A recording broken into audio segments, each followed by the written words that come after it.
On s'approche de la fin de la serre avec l'avant-dernière vidéo. Pour pouvoir l'installer, il lui faut une base, des fondations bien droites et plates pour être bien de niveau et histoire qu'elles ne s'envolent pas non plus. Pour cela, je fais un coffrage, et rien de mieux que les planches que je n'utilise pas sur les palettes, je parle de celles qui sont en contact avec le sol. Et comme je suis un poil pointilleux, je les passe quand même à la raboteuse, mais uniquement la face qui n'a jamais touché le sol, sinon c'est un carnage avec les fers. Une fois qu'elles sont toutes rabotées, je les passe à la scie sous table pour qu'elles aient la bonne largeur, et je fais une coupe bien droite à la scie à onglet.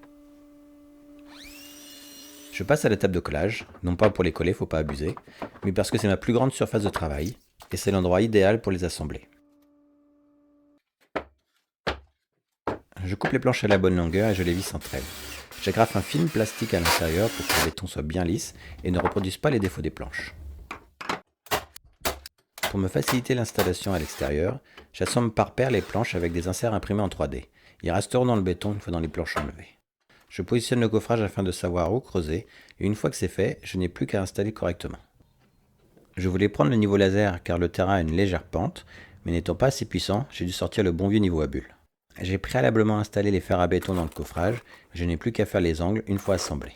Tout est prêt, on n'a plus qu'à attaquer le béton, et pour cela j'ai embauché les ouvriers les plus qualifiés de ma région. Pour le béton, je voulais pas m'embêter avec le sable et le gravier, du coup j'ai utilisé des sacs de mélange tout prêts, aussi appelés béton PRB. Il nous a fallu 1h30 pour tout couler, et mes petits travailleurs m'ont bien aidé. Pour vibrer, n'étant pas équipé pour cela, on a utilisé une scie vibrante sur laquelle j'ai vissé un bout de tube IRL, et je valide totalement cette technique. Au bout de quelques jours, le béton est assez durci, je peux le décoffrer.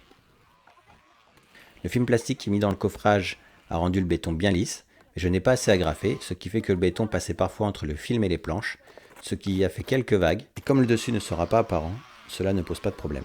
Le temps que les fondations durcissent suffisamment pour installer la serre, je remblai le contour en terre ainsi que l'intérieur. Si tu as suivi la fabrication de la serre ou même si tu me découvres sur cette vidéo et que tu aimes ce que je fais, j'ai glissé un indice dans la vidéo sur le prochain projet sur lequel je travaille déjà. Dis-moi en commentaire si oui ou non tu as vu l'indice et si ce nouveau projet t'intéresse. Mais ne le dévoile pas pour ceux qui ne l'auraient pas vu.